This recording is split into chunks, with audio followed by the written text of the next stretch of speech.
start this, I'd say 2-session topic, maybe. We're going to pull some quotes from a recent podcast interview about our book, Reflective Meditation Cultivating Curiosity and Kindness in the Buddhist Company. Josh Summers had a conversation with us, and it was quite a conversation. It was actually quite fun to do with him.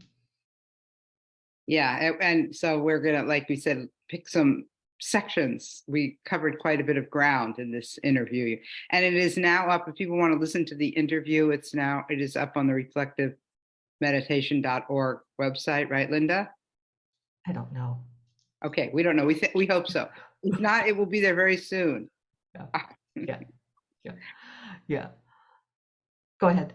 Oh, so we were going to really talk about this thing we do that maybe is different than what, or surely what's different than what most goes on at most meditation groups or traditions, which is we learn through conversation. And even though we've talked about it before, we're going to segue back to it. Right. We're going to segue back to it and also kind of start with it, because I think that many people, and this is a quote from the article from the podcast, is that I think many people are used to being told what to do in meditation and therefore what should develop from a practice. And one of the distinctions we're making is that we're not telling people exactly what they should do in meditation, and therefore we don't know exactly what will develop. I just added my own word in there, exactly, because within this conversation that often Nelly and I are having, but we have conversations all the time. We're talking to each other in our minds, and it can be confusing listening to conversations. What do you pull out of a conversation that's instructional or helpful? And I like that you added in those words exactly twice, with an emphasis, because we are giving some suggestions and we are pointing in certain directions, but we're not saying, go there. We're saying, it might be interesting over there if you're interested in it. Like, that's a possibility. Right. And because we're not doing it so directly, it can be a little bit confusing at first. Like, what should I do if I come to a conversation about meditation?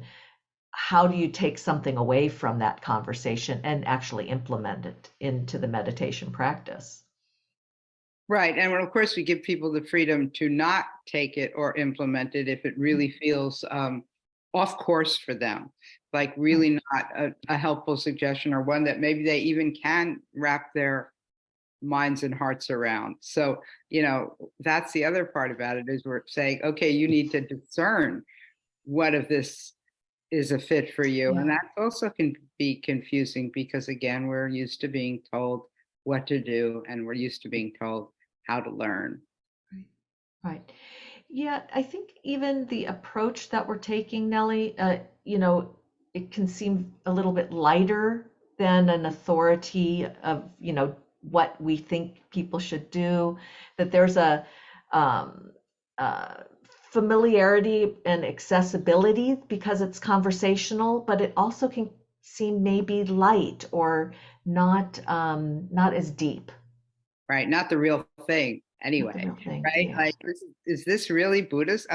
They're just chatting about whatever. It's, how could this really be Buddhism? And yet we've sort of seen in the reviews and what people have said to us, at least those who are familiar with this practice, that it can take them quite a ways. Right. We wanted to read one of our reviews because it actually got to the heart of this. I'll read the first line, Nellie, and then you can read the second. So this is what one person says. This is an eminently easy dialogue about meditation practice between two Buddhist teachers who are also friends. There are no lofty concepts to get one's mind around, but there is depth of perception and experience. So finishing up the quote, this book is so easy to read that you wonder, am I getting anything? And then you're doing the dishes and part of a conversation comes back to you and you get it. It's subliminal. I love that quote, that review, because I just realized why I love it, because it really speaks to the process of how Right. learning happens in our approach. And, she calls it subliminal, but that, there's this way that you get it. Sometimes you get it later, you get it in another way later. It's like, whoa, wow, oh, okay. And which is really different than, again, the way we're used to learning. Right. It feels more receptive and really fits in with the kind of receptivity of the approach. It feels intuitive. And it's very curious how that happens. Like we don't even really know how that happens, but that is something that develops within this practice. Yeah, yeah. And then I'll make a little plug. We do have a number of reviews, like I guess 16 actually. Just I happen to know what, I don't know why. No, I'm joking there. So thank you. And we had ones that were like really in depth, like this one that really like get at it. But we appreciate any reviews. If any of you are thinking about it, a simpler review than this would be great. Though this one, yeah, I love this one. It really gets at it. It's another conversation, isn't it? I just got it. She's conversing back to us about how this works inside of her. No wonder I love it. It's another conversation. It's another conversation, and it actually goes into the next quote that we pulled from the interview, which is that we're listening to the reviews. She's listening to us, we're listening to that, and therefore it goes into this kind of way we want to listen to each other. So, Nelly, yours is the next quote. Yeah. So deeply listening. We learn to deeply listen to ourselves and what's going on internally in our body, mind, heart. And because I'm going to sort of riff off of this a little bit, not read it directly. And because we are learning this capacity within the meditation and within the time of reflection, this helps us listen to others deeply. And this changes a lot. I think it actually changes everything. I don't mean, I said, I don't mean to be extreme here. But really listening to ourselves and knowing what's going on internally allows us to make better choices in your life. Helps some of the reactivity also because we're listening internally. Right, right. And that listening internally, listening to somebody else and listening to ourselves at the same time. I mean, this is the process by where we can see what develops, and we're hoping that a kind of caring develops, that curiosity and kindness develop from this listening process.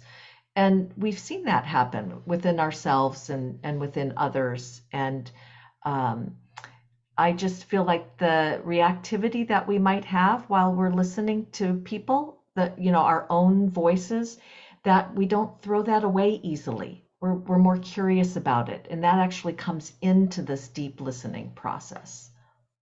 Right. And when you say you don't throw it away, I mean, we, what I think you mean is that, we think there's something to be actually learned from our reactivity. Right. And so we don't say, oh, get away from reactivity, go back, go somewhere else, but really listen in and know more about what's driving that.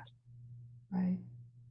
Right. It seems to me that listening and awareness are really, kin, kind of cousins here. They really are important to go together because it makes us more aware of what's happening for ourselves while we listen to somebody else. And I really want or maybe need to be listened to. And so probably that's why I love this approach. But that's really what I want from people who I care about in my life. That's how a big part of how I want to be cared for, to be listened to deeply. And so that's, probably not just mine alone. I'm sure many people can resonate with that, maybe some more than others.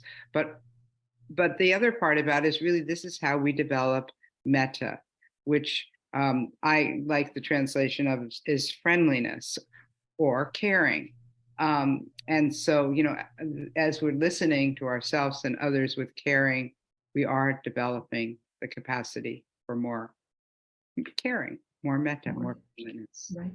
Right. And sometimes it's caring not to go into conversations with people, and that the, let's say, the development of boundaries, of knowing who we can go into a deep listening practice with, and where do we need to back off a little bit and not say as much and have the conversation be a little more silent, or internal.